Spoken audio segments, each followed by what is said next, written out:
You're listening to the Cyberwire Network, powered by N2K. Do you know how the space and cybersecurity domains connect?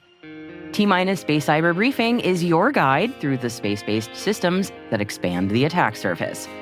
I'm Maria Varmazis, host here at N2K Cyberwire, and I'm excited to share that T-Minus is back, now as a weekly podcast, the T-Minus Space Cyber Briefing. We have a new dedicated focus on two great things that are even better together, space and cybersecurity. Because whether we realize it or not, we all depend on space-based systems that are, by the way, increasingly internet-enabled. We're talking cybersecurity technologies, policies, and organizations that are securing the critical space-based infrastructure that powers, protects, and connects our lives here on Earth. So join me for T-Minus Space Cyber Briefing, new episodes every Sunday.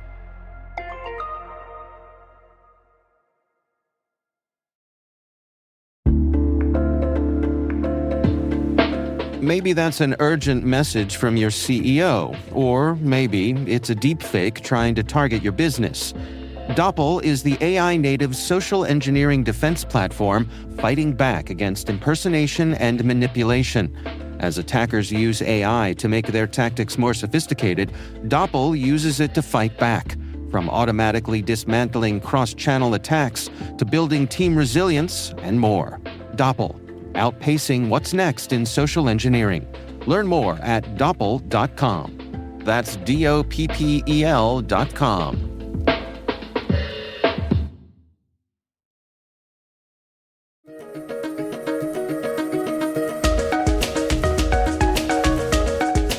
Hello, everyone, and welcome to the CyberWire's Research Saturday. I'm Dave Bittner, and this is our weekly conversation with researchers and analysts tracking down the threats and vulnerabilities, solving some of the hard problems, and protecting ourselves in a rapidly evolving cyberspace. Thanks for joining us.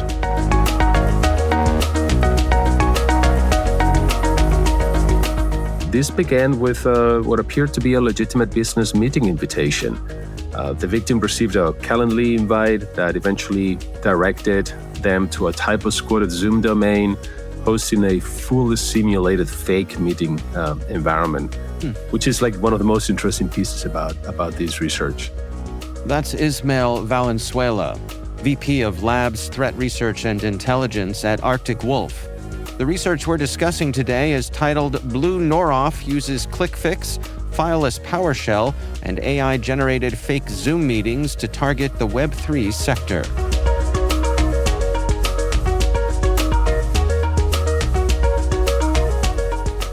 Yeah, once the victim joined the meeting, the attackers then used, some more like traditional social engineering to get the victim to install what looked like an update for Zoom, right? A Zoom SDK update. But in reality, that was the multi-stage infection chain, including PowerShell, browser credential theft, Telegram session theft, persistence, and even collecting screenshots. Well, before we dig into a lot of the details here and the specifics, you have said with a fairly high degree of confidence that Blue Noroff is who you're attributing this to. What do we know about that group?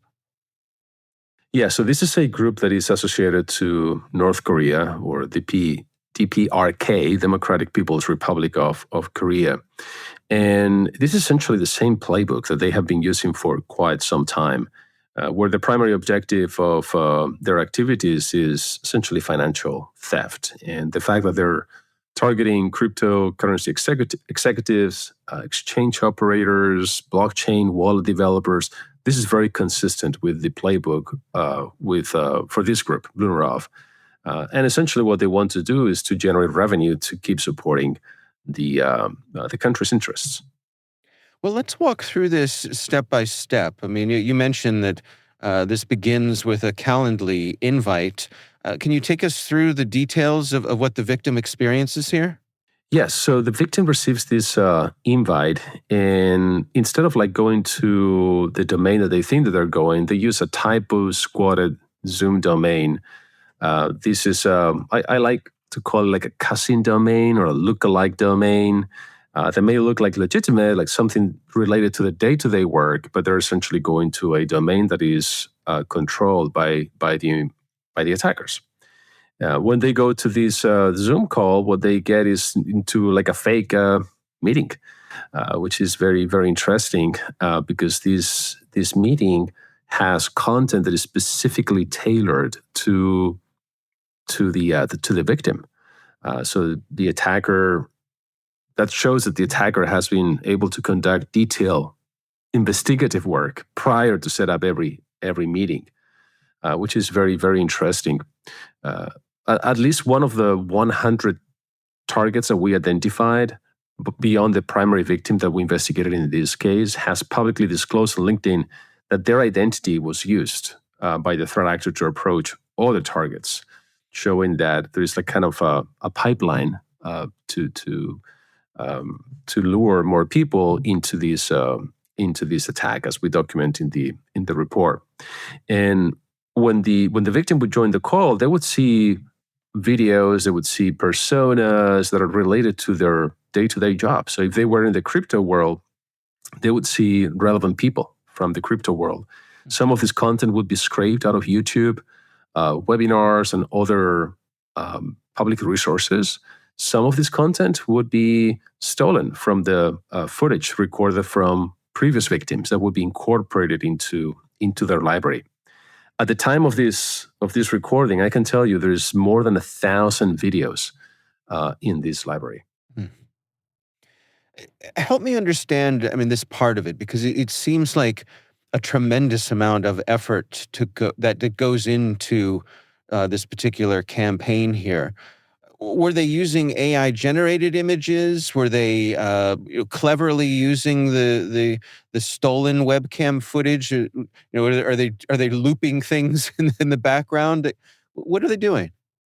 What we found is that they use a combination of different things, scraping public videos out there from YouTube or webinars, and also deepfakes that they have generated, along with actual footage recorded from victims that got infected.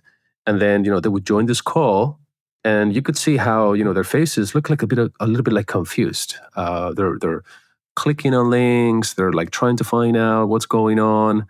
And this is directly stolen out of their computers. As we explain in the report, they would use a specific API to enable the recording of the webcam and the microphone to gather this information from the victims. Yeah, it's interesting. How many of us join a Zoom meeting and that's exactly the first thing you're used to seeing, are people just getting settled in and trying to make sure everything's working. So it all seems normal at first, I suppose. Yeah, absolutely. Absolutely. And we have evidence that the captured footage enters kind of like a production pipeline, as professionals would do. The attacker actually processes the video through Adobe Premiere Pro.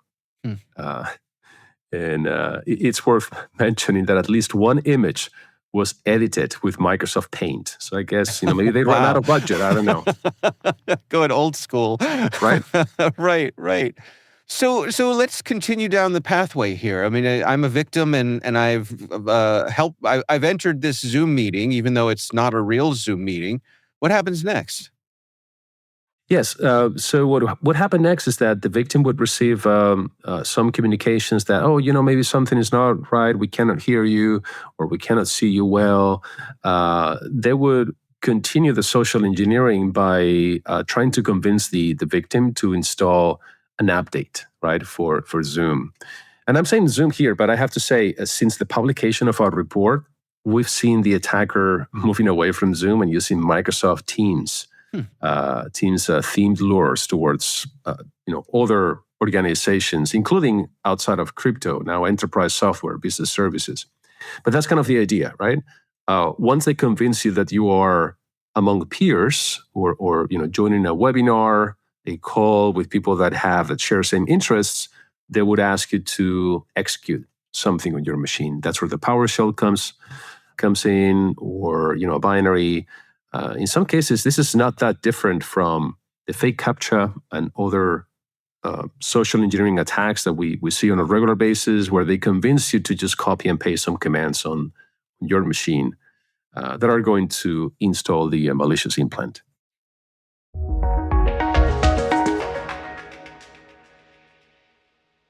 We'll be right back.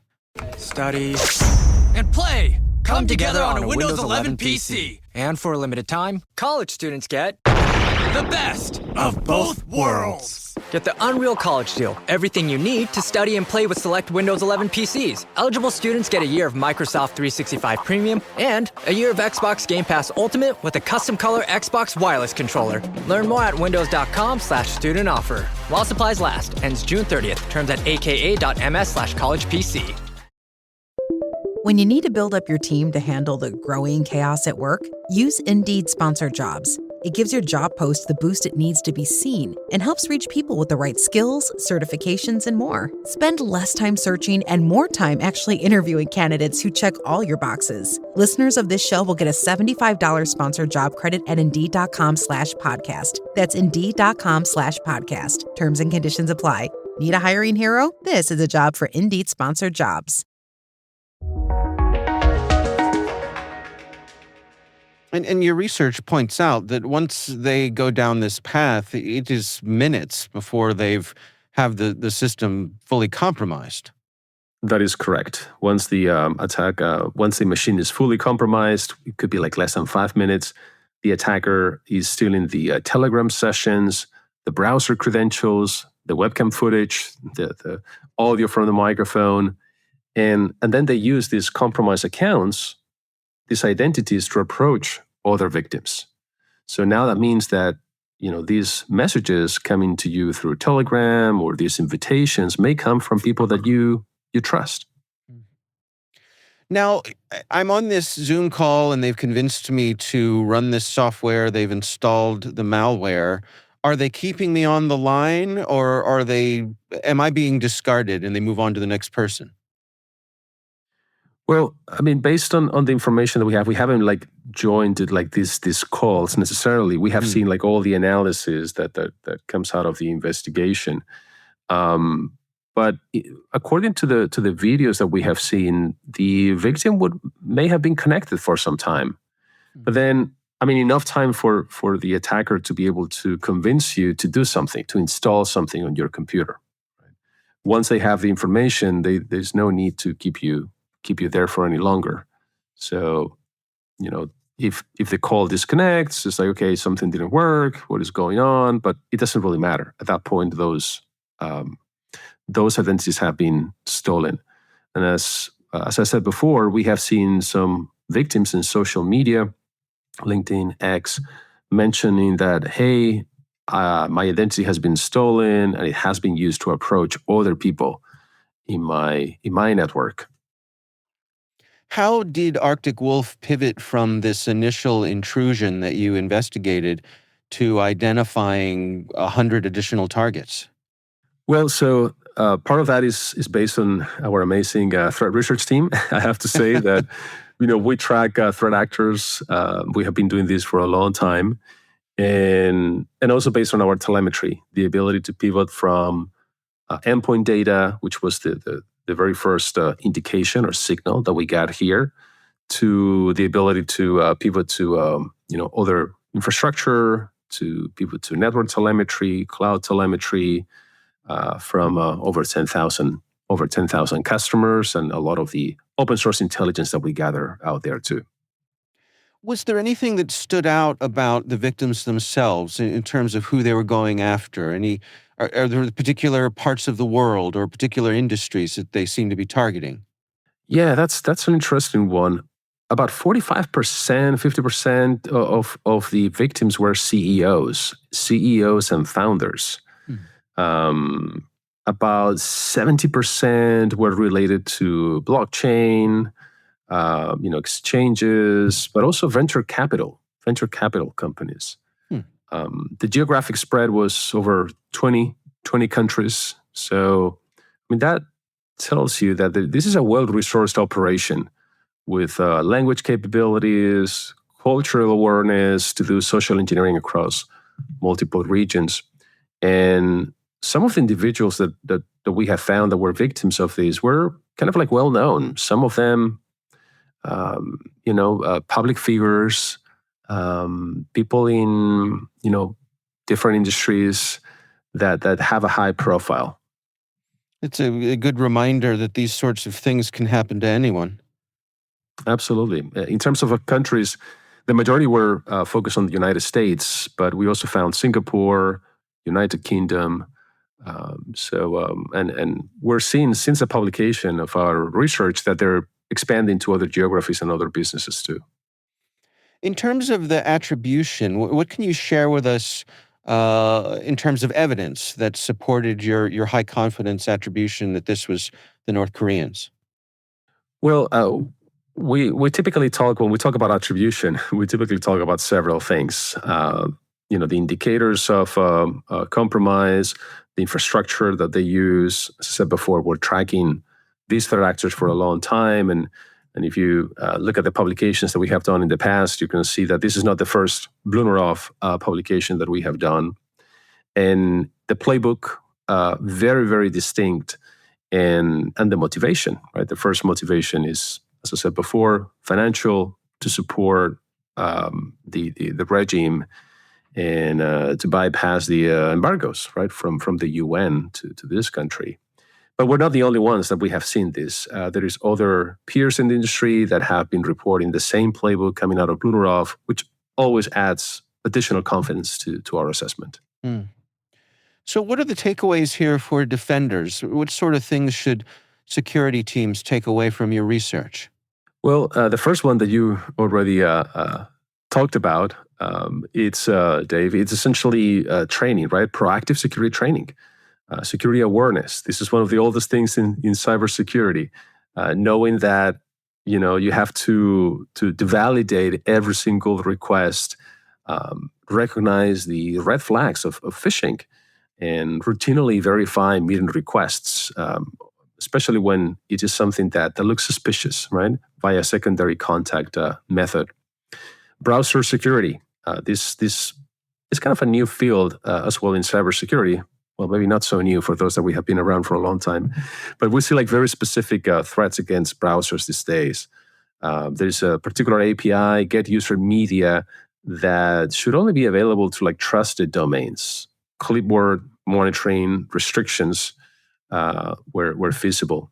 Email and calendar security as well. Right? Inspecting these invites, especially when the invitations come from domains that look like domains we'd recognize, but they're not really those domains.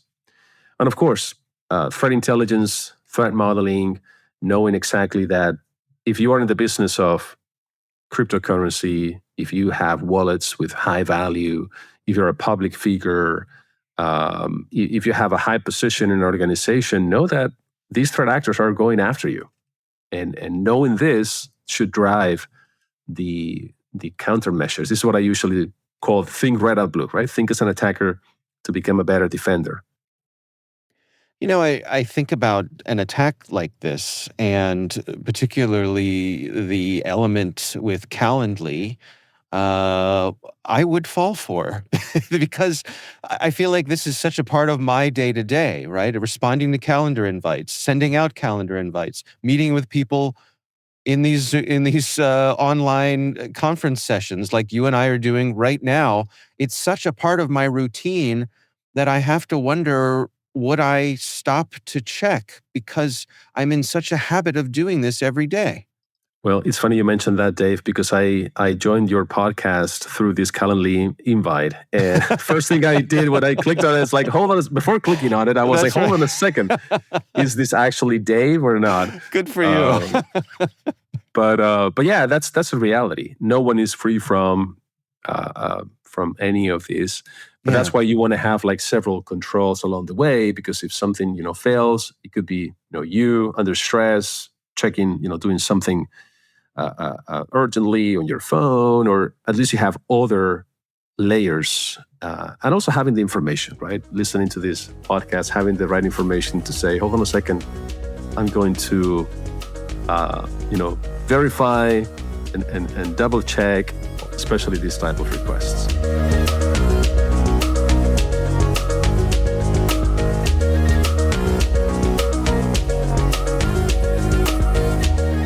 Our thanks to Ismael Valenzuela from Arctic Wolf for joining us. The research is titled Blue Noroff uses ClickFix, fileless PowerShell, and AI-generated fake Zoom meetings to target the Web3 sector. We'll have a link in the show notes. And that's Research Saturday, brought to you by N2K Cyberwire. We'd love to know what you think of this podcast. Your feedback ensures we deliver the insights that keep you a step ahead in the rapidly changing world of cybersecurity. If you like our show, please share a rating and review in your favorite podcast app. Please also fill out the survey in the show notes or send an email to cyberwire@n2k.com. This episode was produced by Liz Stokes. We're mixed by Elliot Peltzman and Trey Hester. Our executive producer is Jennifer Eiben. Peter Kilpie is our publisher, and I'm Dave Bittner. Thanks for listening. We'll see you back here next time.